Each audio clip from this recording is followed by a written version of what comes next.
Gálatas, capítulo 3, versos 25 a 29.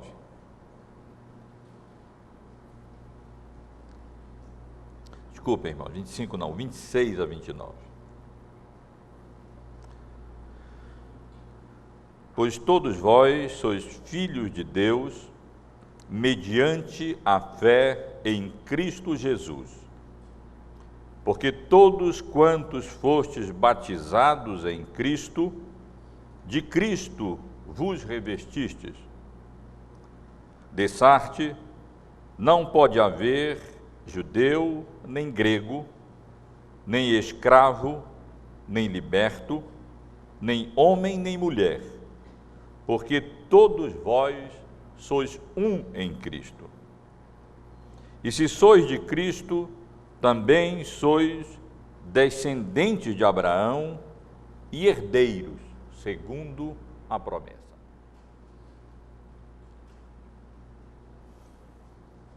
Irmãos, é impossível ler a palavra de Deus sem observarmos o seu caráter cristocêntrico. Nos impressiona ver como toda a Bíblia, toda a Escritura focaliza Cristo, se concentra em Cristo, como todos os autores têm esse propósito de focalizar, revelar a pessoa e a obra bendita do nosso amado Senhor e Salvador Jesus Cristo. As cartas de Paulo, de maneira especial, mencionam repetidamente, insistentemente, o nome do Senhor Jesus. Essa porção que lemos, os irmãos podem observar, focaliza de maneira especial a pessoa bendita do Senhor Jesus Cristo. Observem, irmãos, como cada versículo, cada um dos versículos que nós lemos, se concentra exatamente na pessoa do Senhor Jesus. Nenhum deles deixa de mencionar o nome de Cristo. Pois todos vós sois filhos de Deus, mediante a fé em Cristo Jesus. Porque todos quantos fostes batizados em Cristo, de Cristo vos revestistes. Dessarte não pode haver nem judeu, nem grego, nem escravo, nem liberto, nem homem, nem mulher, porque todos vós sois um em Cristo Jesus. E se sois de Cristo, também sois descendentes de Abraão e herdeiros, segundo a promessa. Apesar de conhecermos a carta aos Gálatas como sendo a carta da liberdade cristã, na realidade, irmãos, o apóstolo Paulo focaliza este tema, ressalta a liberdade que temos em Cristo Jesus, mediante a fé, não tanto, podemos dizer assim, para focalizar a nossa liberdade, louvado seja Deus por isso, Paulo focaliza isso sim, nem tanto para enfatizar a fé, Paulo enfatiza a fé nesta carta, em contraste com a lei, mas porque a sua preocupação, o seu objetivo é exaltar a Cristo Jesus, o nosso Senhor. Porque a liberdade que nós temos em Cristo. E a liberdade que temos pela fé é a fé que nos é comunicada e que temos em Cristo Jesus. Se os irmãos observarem não só essa seção que nós acabamos de ler, e com a graça de Deus estaremos considerando, mas na verdade toda a carta aos Gálatas se concentra exatamente em Cristo. A preocupação de Paulo é que se a justiça procede da lei, então Cristo Jesus morreu em vão. Ele menciona isso no final do capítulo 2, no versículo 21, quando ele diz: não anulo a graça de Deus, porque se a justiça é mediante a lei, segue-se que morreu Cristo em vão. E essa, meus irmãos, é toda a preocupação do apóstolo Paulo. Em todos os momentos, ele exalta a Cristo Jesus e a obra que ele realizou em nosso lugar na cruz do Calvário. E não é diferente, isso acontece em todo esse capítulo. Os irmãos devem lembrar do capítulo 3, quando o apóstolo Paulo vinha demonstrando que a salvação, que Abraão foi justificado não por obras da lei, mas mediante a fé em Cristo Jesus. Ele chega no versículo 13 do capítulo 3 e apresenta como essa obra salvadora, essa obra de Cristo Jesus, dizendo: Cristo nos resgatou da maldição da lei, fazendo-se Ele próprio maldição em nosso lugar, para que a bênção de Abraão chegasse aos gentios em Jesus Cristo, a fim de que recebêssemos pela fé o Espírito prometido. E os irmãos podem fazer este exercício, podem ler a carta aos Gálatas e observar quantas vezes, com que sentido e em que propósito, com que propósito o apóstolo Paulo menciona o nome bendito do nosso Senhor e Salvador Jesus Cristo. E os irmãos ficarão surpreendidos, como nós podemos ler a Bíblia muitas vezes e não perceber exatamente como cada livro bíblico se concentra exatamente na pessoa bendita do Senhor Jesus. Se os irmãos forem ler a carta aos Efésios, a carta aos Colossenses, a carta do apóstolo Paulo aos Romanos, todas elas focalizam a pessoa, os atributos e a obra do Senhor Jesus. Tudo vem de Cristo, tudo é para Cristo, tudo conduz a Cristo, tudo promove o nome do nosso Senhor e Salvador Jesus Cristo. E essa passagem que temos diante de nós, como já indiquei, não é diferente. Tudo que temos aqui, todas as bênçãos que nós encontramos aqui, elas são alcançadas através da fé em Cristo Jesus. O irmão tem acompanhado a nossa exposição nessa carta e conhecem perfeitamente bem o contexto em que esses versículos 26 a 29 se encontram. Domingo passado estivemos aqui considerando a nossa relação com a lei, nós, gentios e judeus, nos 3 estágios da obra da salvação.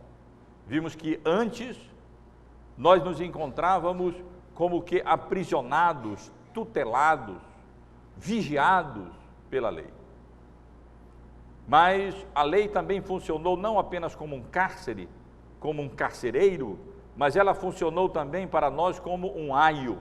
E assim, ao demonstrar a nossa miséria espiritual, ao revelar a corrupção profunda do nosso coração e a demonstrar a nossa absoluta incapacidade de cumprir a lei, a própria lei nos conduziu a Cristo Jesus, a nossa única esperança, como um aio nos levou e nos conduziu a Cristo Jesus. E vimos como, em consequência dessa condução a Cristo, nós nos encontramos atualmente no estado abençoado de liberdade em Cristo Jesus, o nosso Senhor. Mas tendo vindo a fé, já não permanecemos subordinados ao aio, não mais permanecemos sob a tutela da lei, não mais permanecemos sobre as exigências da lei cerimonial e não mais temos qualquer expectativa de sermos salvos como através do cumprimento ou da observância das obras da lei. E o apóstolo Paulo continua a sua argumentação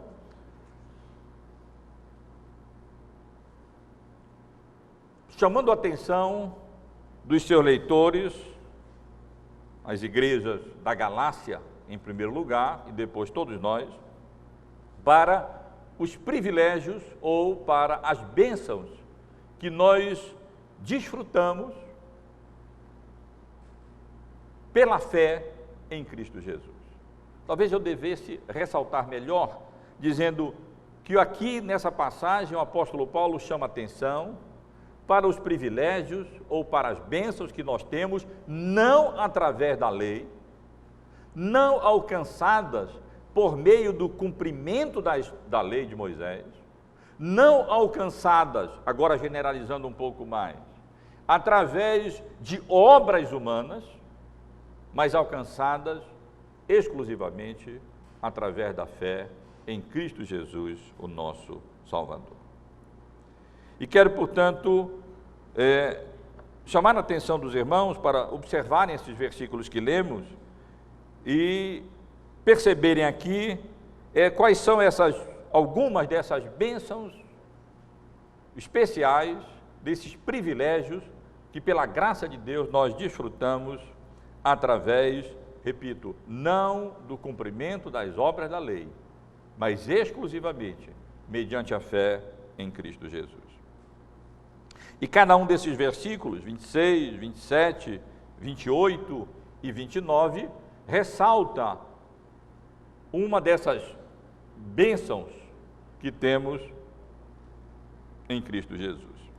No versículo 26, os irmãos podem observar, o apóstolo Paulo começa chamando a nossa atenção, para o fato de que, tendo vindo a fé, não mais estando nós subordinados à lei como se fosse um aio, todos nós agora, não toda a raça humana, não todas as pessoas na face da terra, mas todos nós, gentios e judeus, ambos os grupos, ambas as categorias de pessoas, gentios e judeus, somos agora filhos de Deus mediante a fé em Cristo Jesus.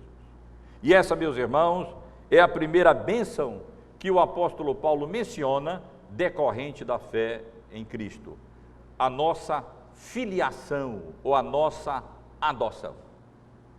O apóstolo Paulo ressalta aqui que não foi por obras da lei que nós chegamos a essa condição de filhos de Deus, mas foi mediante a fé em Cristo Jesus.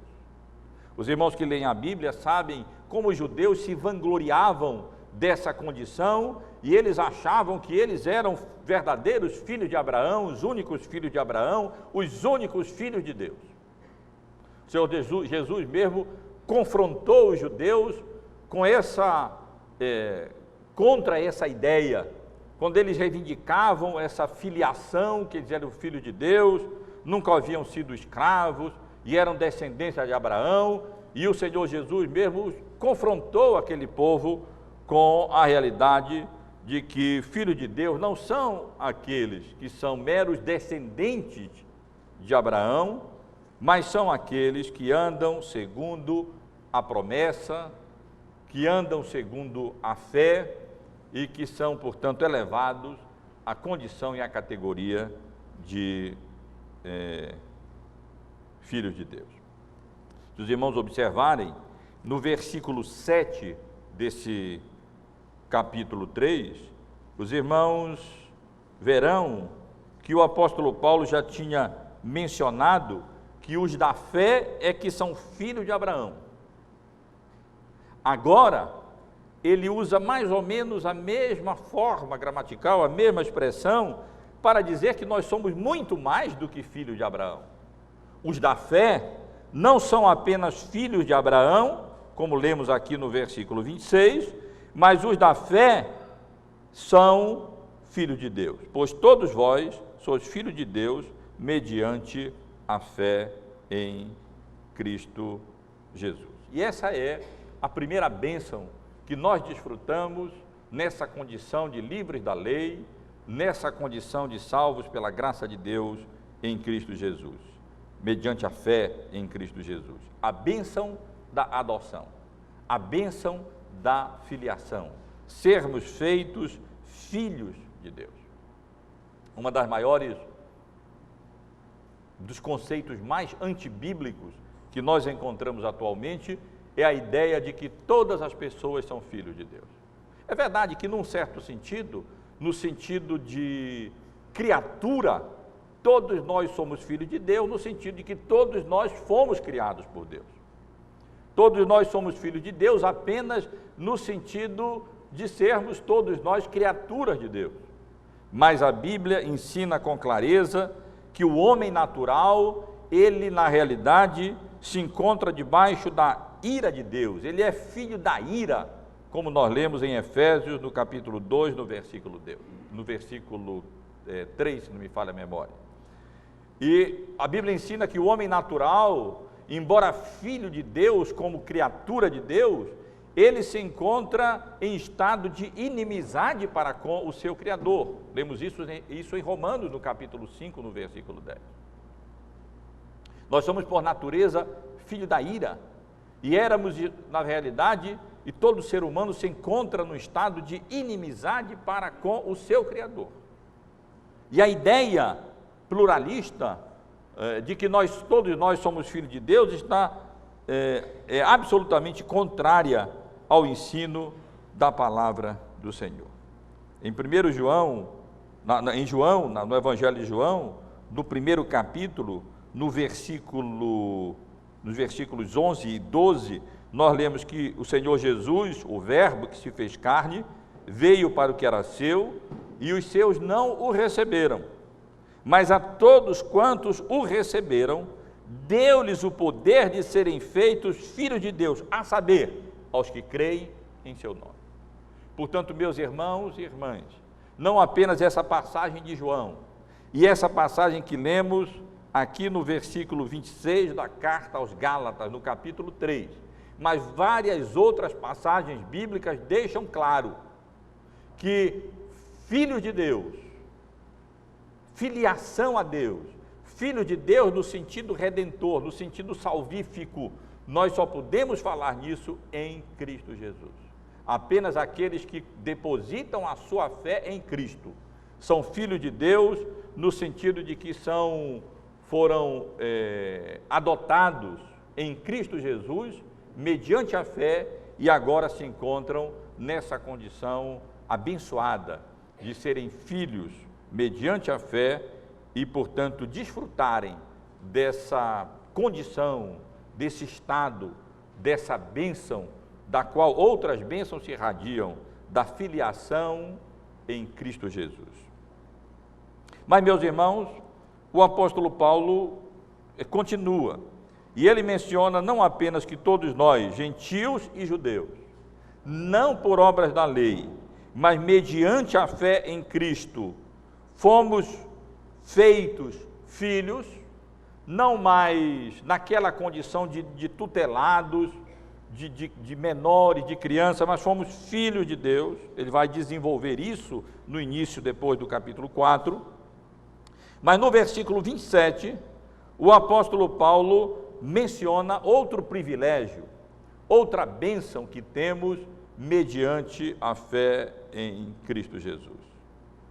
E eu me refiro à bênção ou privilégio da união mística que nós temos com Cristo, o nosso Senhor e o nosso Salvador. Porque todos quantos fostes batizados em Cristo, de Cristo vos revestistes. A nossa tradução talvez não dê a ideia mais precisa que o texto original nos dá. No texto original, no grego, nós não encontramos aqui, porque todos quantos fostes batizados em Cristo, mas aqui é utilizada a preposição que significa mais literalmente para dentro de Cristo. E não apenas nessa passagem, mas em várias outras passagens bíblicas, o apóstolo Paulo utiliza essa ideia de que quando nós somos, na realidade, batizados para dentro de Cristo. E aqui nós temos uma referência, nós poderíamos dizer, a essa incorporação em Cristo e uma referência a alguma coisa que nós confessamos não conseguimos compreender com toda a profundidade que ela encerra. É a doutrina da nossa união mística com Cristo Jesus. A referência que nós temos aqui, provavelmente não é ao batismo com águas. A referência ao batismo que nós temos aqui não é a esse rito de iniciação na igreja visível, mas é esse batismo em Cristo ou para dentro de Cristo, essa incorporação nossa em Cristo, essa nossa união mística com o Senhor Jesus, quando nós somos tornados membros do seu corpo, Ele é o cabeça, e nós participamos, e o apóstolo Paulo utiliza aqui uma figura, nós somos revestidos da justiça de Cristo, da vida de Cristo, da pessoa de Cristo, e nós passamos a fazer parte, não apenas da igreja visível, esta instituição, o que ocorre através do batismo com águas, mas nós fazemos parte do corpo de Cristo, no sentido místico, no sentido orgânico, quando nós somos inseridos no corpo do Senhor Jesus Cristo. O apóstolo Paulo desenvolve esse tema, ele aborda essa doutrina, esse assunto, de maneira mais pormenorizada no capítulo 6 da sua carta aos Romanos. Talvez os irmãos pudessem abrir a Bíblia no capítulo 3, e os irmãos talvez aqui possam perceber um pouco melhor o que o apóstolo Paulo tem em mente quando ele menciona no versículo 27 do capítulo 3 da sua carta aos Gálatas, que todos nós, todos quantos fomos batizados em Cristo, para dentro de Cristo nos revestimos. Escrevendo aos Romanos, no capítulo 6, ele diz: que diremos, pois? Permaneceremos no pecado para que seja a graça mais abundante? De modo nenhum. O apóstolo Paulo repudia a ideia. Como viveremos ainda no pecado, nós, os que para ele morremos? E observe especialmente a partir do versículo 3. Ou porventura ignorais que todos os que fomos batizados em Cristo, ou para dentro de Cristo Jesus, fomos batizados na sua morte? Fomos, pois, sepultados com ele na morte pelo batismo, para que, como Cristo foi ressuscitado dentre os mortos, para a glória do Pai, assim também andemos nós em novidade de vida? Isso é revestimento em Cristo, de Cristo. Porque se fomos unidos com ele na semelhança da sua morte, certamente o seremos também na semelhança da sua ressurreição.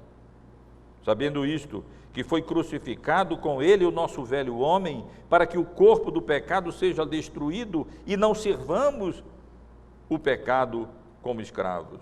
Porque quem morreu, justificado está do pecado. Ora, se já morremos com Cristo, cremos que também com ele viveremos, sabedores que havendo Cristo ressuscitado dentre os mortos, já não morre, a morte já não tem domínio sobre ele. Pois quanto a ter morrido de uma vez para sempre, morreu para o pecado, mas quanto a viver, vive para Deus. Assim também vós, considerai-vos mortos para o pecado, mas vivos para Deus em Cristo Jesus. Aqui, em Romanos, no capítulo 11, o apóstolo Paulo trata da nossa união com Cristo, desse nosso batismo para dentro de Cristo, para essa união mística com o Senhor Jesus, no contexto da reação à ideia de que, já que nós somos salvos pela graça de Deus mediante a fé, então nós vamos pecar para que a graça de Deus seja mais abundante. Não é exatamente esse o contexto em que o apóstolo Paulo trata dessa doutrina lá no capítulo 3 da carta aos Gálatas. Mas aqui fica bem claro, e aqui nós podemos entender esse texto quase que como uma exposição para que possamos compreender melhor o que ele quer dizer aqui no versículo 27 do capítulo 3 que nós lemos. porque todos quantos fomos batizados em Cristo, de Cristo vos revestistes. O que o apóstolo Paulo ensina nessa e em outras passagens, meus irmãos e irmãs, é que quando nós depositamos a fé em Cristo Jesus, nós somos libertados do domínio da lei. A lei como um aio nos conduz a Cristo e nós desistimos dos nossos esforços de nos apresentarmos justos diante de Deus através do cumprimento das obras da lei, mas somos justificados mediante a fé em Cristo Jesus. Então acontece alguma coisa que nós não conseguimos compreender. Nós passamos a ser um com a pessoa bendita do nosso Salvador. Nós somos como que inseridos no corpo de Cristo. Nós passamos a ter uma união mística com o Senhor Jesus Cristo. De tal maneira que aquilo que é verdade com relação a Ele é verdade com relação a nós. Quando Ele foi crucificado, espiritualmente nós fomos crucificados com Ele. Quando Ele morreu, espiritualmente nós morremos com Ele. Quando Ele foi sepultado, espiritualmente nós fomos sepultados com Ele. Quando Ele ressuscitou, espiritualmente nós ressuscitamos com Ele, fomos feitos novas criaturas, de modo que não vivemos mais como nós vivíamos outrora, e num certo sentido podemos dizer, quando Ele foi assunto aos céus, nós fomos assuntos ao céu com Ele, de modo que a Bíblia pode dizer que nós fomos transportados para o reino do Filho do seu amor. Nós não podemos compreender a natureza dessa união mística que existe entre o cabeça e o corpo, mas através dessa ilustração que o apóstolo Paulo usa, tanto em Romanos como em Efésios, a igreja como um corpo, nós podemos compreender melhor como essa união, ela não é mecânica, mas ela é orgânica. Assim como o corpo é parte da unidade total, e a cabeça, e o corpo não pode existir sem a cabeça, e há esse vigor, essa vida que flui da cabeça para o corpo, assim também ocorre conosco, pela graça de Deus, e a ênfase do apóstolo Paulo é, isso não é alcançado mediante as obras da lei, isso só é alcançado mediante a fé em Cristo Jesus. É um privilégio, é uma bênção que temos, porque nós fomos feitos filhos, mediante a fé em Cristo, então nós também fomos unidos a Cristo, através do batismo, e revestidos de Cristo, de maneira que a vida dele nos envolve, a justiça que ele alcançou por nós na cruz do Calvário nos envolve, e de maneira que nós podemos dizer que nós morremos para o pecado, nós não temos mais nada a ver com o pecado, nós fugimos do pecado, porque de Cristo nós fomos revestidos pela misericórdia e pela graça do Senhor. Então, meus irmãos, o argumento do apóstolo Paulo é no sentido de que, pela fé em Cristo, nós desfrutamos de bênçãos espirituais jamais alcançadas mediante o cumprimento da lei. Nunca ninguém alcançou a filiação a não ser através da fé nas promessas de Deus que se consumam e se concentram em Cristo Jesus. No Antigo Testamento, uma fé numa obra futura de Cristo. No Novo Testamento, nós que vivemos na dispensação da graça, fé na obra passada que Cristo realizou em nosso lugar na cruz do Calvário. Mas ninguém jamais se tornou filho de Deus no sentido salvífico, irmãos de Cristo, a não ser através da obra de Cristo e através da fé na obra que Cristo realizou em nosso lugar na cruz.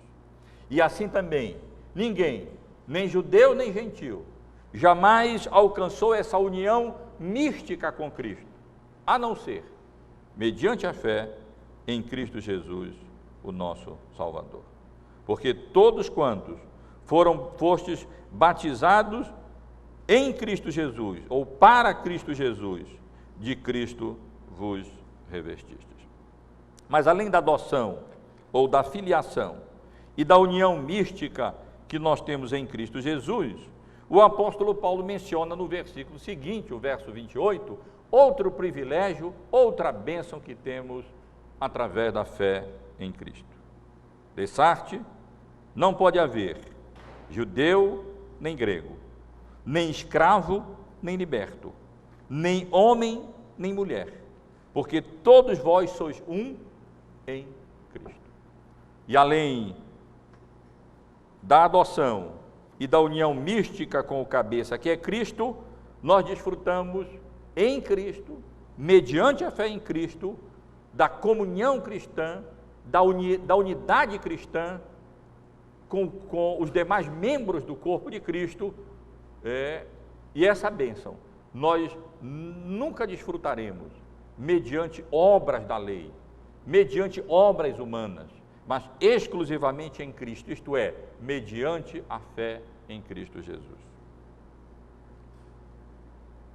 Esse versículo aponta, portanto, irmãos, para a derrubada, não do muro de Berlim, mas do muro ou da parede de separação que havia ainda na antiga dispensação, em virtude daquelas regulamentações, daquelas leis cerimoniais que haviam, mas que, vindo o Senhor Jesus, nascido de mulher, nascido sob a lei, vinda a realidade tipificada e prefigurada naquelas cerimônias, naquelas leis do Antigo Testamento, agora já não há mais distinção, essa parede de separação foi derrubada. E agora todos, indistintamente, judeus ou gentios, escravos ou livres, homens ou mulheres, e nós certamente poderíamos acrescentar ricos ou pobres, doutos ou indoutos, cultos ou ignorantes, idosos ou crianças, patrões ou empregados, brancos ou negros, todos nós somos um pela fé em Cristo, e essa é uma bênção, um privilégio que nós desfrutamos, não por obras da lei, esse é o argumento do apóstolo Paulo, mas exclusivamente mediante a fé em Cristo Jesus. É o privilégio, a bênção da unidade cristã, da comunhão cristã, que não mais percebe ou admite diferenças nem de raça, nem de sexo, nem cultural, nem de qualquer natureza na igreja do Senhor Jesus Cristo. É um enorme privilégio, meus irmãos e irmãs, e uma grande bênção que nós desfrutamos em Cristo. Provavelmente, quando o apóstolo Paulo menciona aqui apenas essas três distinções, ele tem em mente a oração que os judeus, homens, faziam todo dia pela manhã. Os judeus, na época, oravam pela manhã, agradecendo a Deus, dizendo: Senhor, eu te agradeço, porque não nasci gentil, não nasci escravo e não nasci mulher.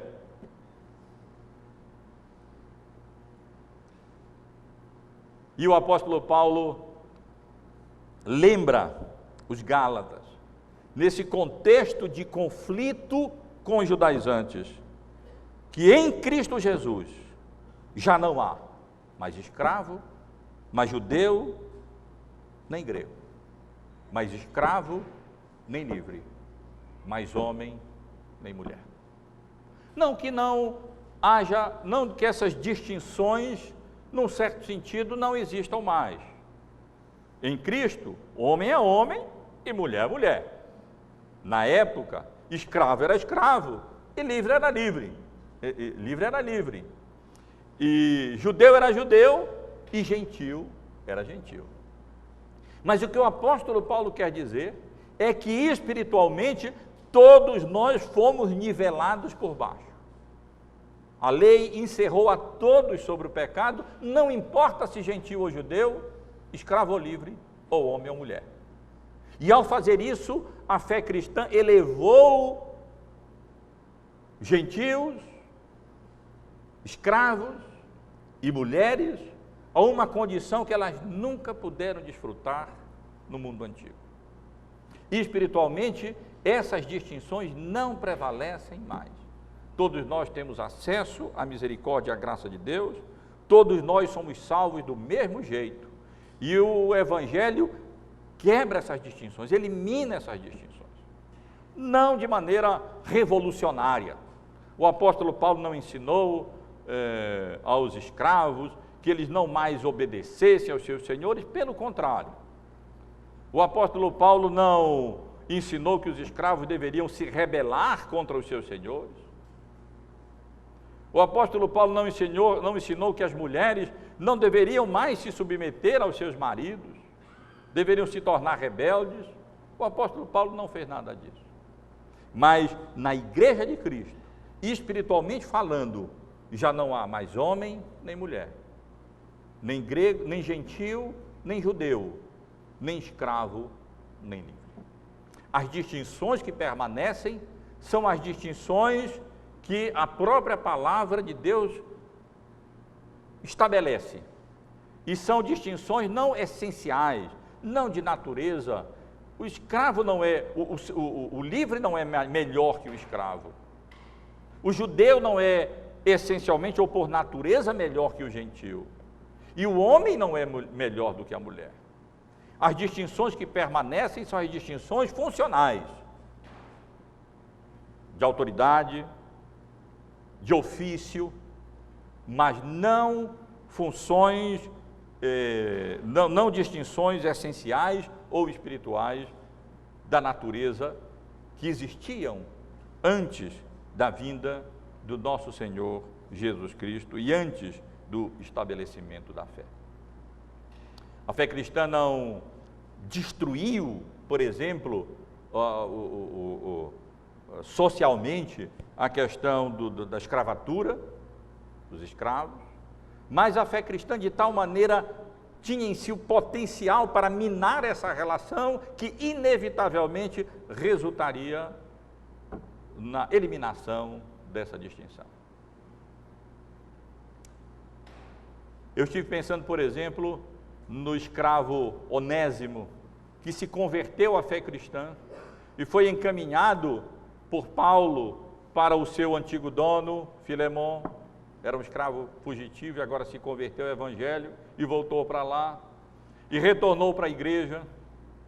E se é verdade o que a tradição diz, quase 50 anos depois, Onésimo veio a se tornar bispo de uma igreja. Não sabemos. Mas há registro na história de escravos que se tornaram bispos em igrejas. E os irmãos podem imaginar, lá fora, os senhores eram senhores. Na igreja, os senhores estavam debaixo da supervisão espiritual dos bispos escravos. Porque na igreja não existe escravo nem livre. E essa, meus irmãos, é uma das bênçãos e um dos grandes privilégios que desfrutamos, não, eu repito, através de obras da lei, não através da observância da lei, mas exclusivamente pela graça de Deus, mediante a fé em Cristo Jesus. Em 1 Coríntios, no capítulo 7, no versículo 22, o apóstolo Paulo diz: porque o que foi chamado no Senhor, sendo escravo, é liberto do Senhor. Semelhante ao que foi chamado, sendo livre, é escravo de Cristo. E essa é a abordagem do apóstolo Paulo àquela altura, no que diz respeito a essa diferença social. O escravo, ele é liberto de Cristo. O livre, o Senhor, ele é escravo de Cristo. E é assim que nós devemos ver, e é assim que o Evangelho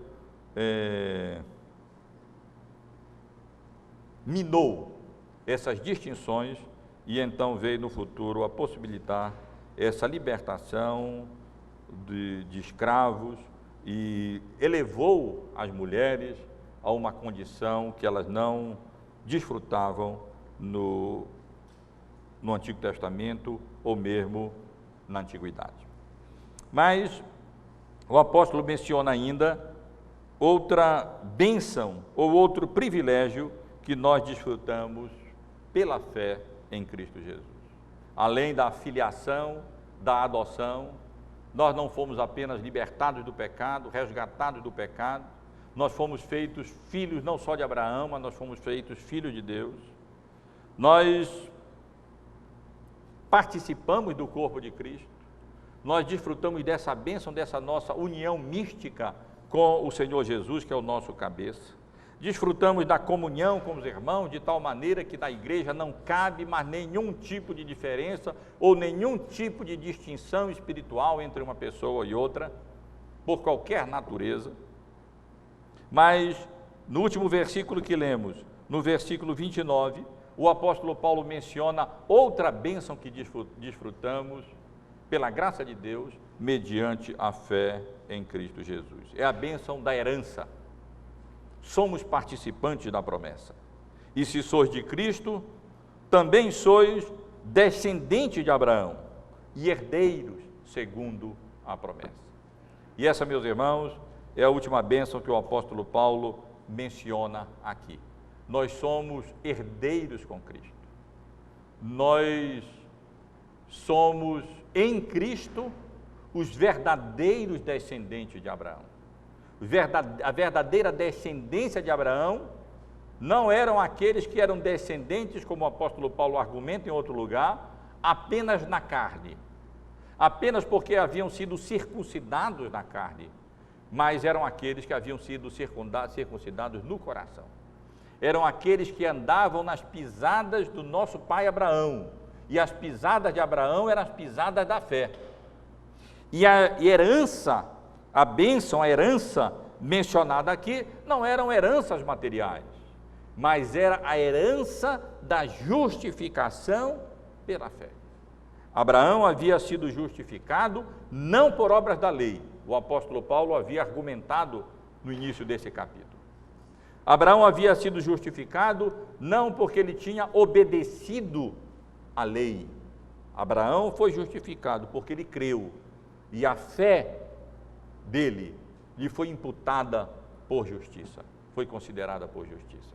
E o que o apóstolo Paulo quer dizer aqui é que aqueles que creem em Cristo, e apenas aqueles que creem em Cristo, são herdeiros dessa bênção maior, que não consiste na posse de uma terra, que não consiste em sermos feitos um grande povo ou grande nação, mas cuja essência reside na justificação, em sermos justificados diante de Deus, em sermos considerados justos diante do Senhor, salvos pela misericórdia e pela graça do Senhor, não por obras da lei, mas mediante a fé em Cristo Jesus. Portanto, meus irmãos, depois de argumentar, como vimos no domingo passado, como nós saímos daquele estado em que nos encontrávamos encarcerados pela lei, que revelava o nosso pecado e nos colocava na condição de culpados e indesculpáveis diante de Deus. A mesma lei tinha um propósito na vontade de Deus. Não era de nos justificar, não era de nos salvar, mas era de, revelando no nosso pecado, servir de aio, de vigia, de condutor para nos conduzir a Cristo Jesus e sermos salvos pela fé nele. Seu propósito era nos fazer desesperar de qualquer expectativa de sermos apresentados justos diante de Deus pelas nossas próprias obras. E assim nos conduzir a Cristo como a nossa única esperança, como nosso único mediador entre Deus e os homens. E dessa maneira sermos transportados ou elevados a uma condição de liberdade da lei, de tal maneira que nós não precisamos mais agora, alcançando fé em Cristo Jesus, nós cumprirmos aquelas demandas e aqueles preceitos e aquelas exigências da lei cerimonial, ou mesmo dependermos ou colocarmos a nossa expectativa de justificação ou salvação no cumprimento dos preceitos morais da lei de Deus. E, portanto, que privilégio não por obras da lei, mas apenas pela fé em Cristo Jesus, insistentemente mencionado pelo apóstolo Paulo nesse capítulo. Em Cristo, de Cristo, para Cristo, por Cristo, é que nós desfrutamos dessas bênçãos espirituais em Cristo Jesus. Gentios ou judeus. Desfrutamos da filiação, e os irmãos podem observar a ordem lógica do apóstolo Paulo aqui. Pela fé nós fomos feitos filhos. Porque fomos feitos filhos, nós fomos unidos com Cristo. Porque fomos unidos com Cristo, não há mais distinção entre irmãos em Cristo, e nós nos tornamos todos nós, indistintamente de sexo, de condição cultural, racial, fomos feitos um em Cristo. E por causa disso nós temos direito a essa herança bendita, que eu repito, não consiste em bens materiais, mas consiste na justificação, consiste na salvação mediante a fé na obra salvadora, na obra redentora do nosso Senhor e Salvador Jesus Cristo. Irmãos, eu quero apenas rapidamente extrair dessa porção algumas lições para nós. E quero extrair algumas lições com relação a cada um dos pontos que nós vimos, em termos negativos e em termos positivos. A primeira lição que eu gostaria de extrair dessa porção da palavra do Senhor é que nós devemos nos opor à ideia pluralista de que todos são filhos de Deus. Nós vivemos numa época considerada, chamada de pós-moderna, uma época pluralista, uma época em que não há verdade. E uma das características dessa época é a ideia de que todos são filhos de Deus. Não interessa se nós cultuamos a Deus, se nós cultuamos a qualquer outra divindade, todos nós somos filhos de Deus e, portanto, todos nós podemos alcançar a salvação, independentemente daquilo que nós cremos. A Bíblia deixa claro que isso não é verdade. Isso é uma ideia diabólica. Nós não podemos falar de filiação redentora, filiação salvífica, a não ser, como lemos aqui, mediante a fé em Cristo. Pois todos vós sois filhos de Deus, mediante a fé em Cristo Jesus. Realmente não há distinção, mas a distinção que existe é pela fé em Cristo. Fora da fé em Cristo, ninguém pode ser considerado filho de Deus no sentido salvífico. Pelo contrário, apesar de criaturas de Deus, aqueles que não depositam a sua fé em Cristo de Deus, eles são chamados de filhos da ira. Estão em estado de inimizade para com Deus, e o que os aguarda é a condenação, o inferno e a morte eterna. Mas, meus irmãos, não apenas devemos nos opor à ideia pluralista de que todos são filhos de Deus e asseverar e defender com firmeza que filhos de Deus são apenas aqueles que depositam a sua fé em Cristo Jesus, nós devemos também rejeitar a ideia de que conversão consiste em mera decisão ou reforma de vida ou mudança de estilo de vida. Conversão, na realidade, implica em nada menos do que união mística com o Senhor Jesus. Portanto, não admitimos a ideia de que alguém possa alcançar a salvação e depois perder a salvação. Primeiro, a salvação não depende de obras humanas. Primeiro, nós somos salvos exclusivamente pela graça de Deus, mediante a fé em Cristo Jesus. E quando nós cremos em Cristo, sinceramente, nós somos unidos com Ele, nós somos batizados para dentro de Cristo, e ninguém, nem nada nesse mundo, nem fora desse mundo, pode nos retirar dali, pode nos fazer perder a salvação que temos em Cristo Jesus. Porque não apenas nós tivemos uma reforma da vida, não apenas nós tivemos uma decisão, não apenas nós mudamos de igreja ou de denominação, mas através da fé, nós somos inseridos em Cristo Jesus. Nós nos revestimos de Cristo Jesus, e ninguém tira essa veste de nós, e ninguém nos retira de Cristo, em quem nós fomos incorporados, mediante a fé em Cristo Jesus, o nosso Salvador. Também, meus irmãos, devemos ter cuidado com divisões de qualquer natureza na igreja de Cristo. Temos todos os mesmos privilégios em Cristo. Espiritualmente falando, não há homem nem mulher, não há gentil nem judeu, não há escravo nem livre, não há patrão nem empregado, não há rico nem pobre, não há culto nem inculto. Todos nós fomos feitos um em Cristo Jesus e essas barreiras foram totalmente destruídas, de tal maneira que essas coisas jamais podem ser incentivadas ou encorajadas na igreja do Senhor Jesus Cristo. Pelo contrário, nós devemos encorajar, sim, a união entre todas as classes de pessoas.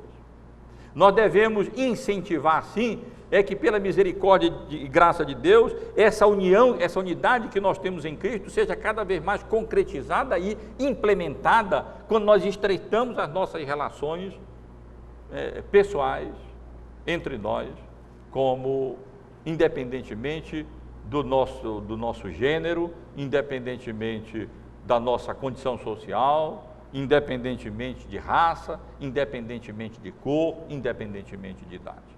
Deus nos dê a graça de nós simplesmente abominarmos qualquer tipo de divisão ou de separação ou de distinção na igreja, a não ser as distinções que Deus mesmo estabelece na sua palavra para essa nova dispensação, e essas distinções são meramente funcionais e funcionam para o nosso próprio bem e para a honra e para a glória do Senhor. Ainda, irmãos, devemos nos desvencilhar de qualquer ideia de privilégios espirituais hereditários, automáticos ou decorrentes de mera membresia eclesiástica. Os verdadeiros descendentes de Abraão não são aqueles que são descendentes na carne, aplicando para nós. Os verdadeiros crentes não são aqueles que são filhos de crentes, nem aqueles que têm os seus nomes arrolados no rol de membros de uma igreja. Não são aqueles que meramente professam uma determinada fé em Cristo, mas são aqueles que depositaram a sua fé em Cristo Jesus, que confiaram em Cristo como o único Salvador, como o único mediador entre Deus e os homens, e passam a ter direito, não por herança, não por costume, não por tradição, não por membresia eclesiástica, mas mediante a fé em Cristo Jesus. Se sois de Cristo, aí sim sois descendência verdadeira de Abraão e sois herdeiros genuínos, legítimos, segundo a promessa. Todas essas são implicações específicas dessas bênçãos e desses privilégios que nós desfrutamos, não pelo cumprimento da lei, mas mediante a fé em Cristo Jesus. Mas talvez a lição geral, irmãos, a lição mais importante que esse texto nos dá, é no sentido de que todas as bênçãos espirituais que nós desfrutamos, à luz do argumento do apóstolo Paulo como um todo, nós desfrutamos não como decorrência da observância de obras da lei, ou aplicando para nós, de obras humanas, de méritos humanos, de obras de misericórdia, ou de qualquer coisa de bom que nós possamos fazer, mas nós desfrutamos de todas essas bênçãos e enormes privilégios espirituais exclusivamente pela fé, mediante a fé, através de crermos e confiarmos na obra salvadora, na obra redentora de Jesus em nosso lugar na cruz do Calvário. Nisso está a nossa confiança, em nada mais. Que nenhum de nós ouse apresentar diante de Deus qualquer justificativa humana para que seja recebido por Ele, justificado por Ele, salvo por Ele e venha assim herdar a vida eterna. Nós só temos uma coisa a apresentar: a obra salvadora de Cristo, o sangue do Senhor Jesus derramado em nosso lugar, a graça soberana de Deus, revelada na morte do seu Filho. Só o que nós fizemos, e ainda assim foi dom de Deus, foi colocar a nossa confiança totalmente e exclusivamente na obra que Jesus realizou por nós na cruz do Calvário. É daí que procedem todas as bênçãos que nós desfrutamos em Cristo. E como aqueles Gálatas estavam sendo tolos, como o apóstolo Paulo tinha razão em começar o capítulo 3 dizendo: ó Gálatas insensatos, quem vos fascinou a vós outros, ante cujos olhos foi Jesus Cristo exposto como crucificado? Os méritos, a excelência, os atributos, as virtudes, a obra do Senhor Jesus tinha como que sido exposta diante dos olhos daqueles crentes das igrejas da Galácia, mediante o ensino e a pregação do apóstolo Paulo. Apenas quase que um encantamento, uma feitiçaria. Não é isso que o apóstolo Paulo quer dizer, mas parece isso. Só uma pessoa fora de si, ou como que enfeitiçada, poderia deixar de colocar a sua confiança na excelência da pessoa e da obra, daquele em quem reside a plenitude da divindade, aquele a quem vê ao Pai, que é o Senhor Jesus Cristo, pode apartar dele, abandonar a fé, apostatar da graça, para colocar a sua confiança em circuncisão, nas obras da lei, na guarda de dias e em coisas dessa natureza. Que insensatez, que tolice! E que Deus nos guarde, meus irmãos e irmãs, de colocar a nossa esperança e a nossa confiança em qualquer outra coisa, em qualquer outra pessoa, em qualquer lei ou em qualquer mérito, que não seja exclusivamente na obra e na pessoa do nosso amado e bendito Salvador, o Senhor Jesus Cristo.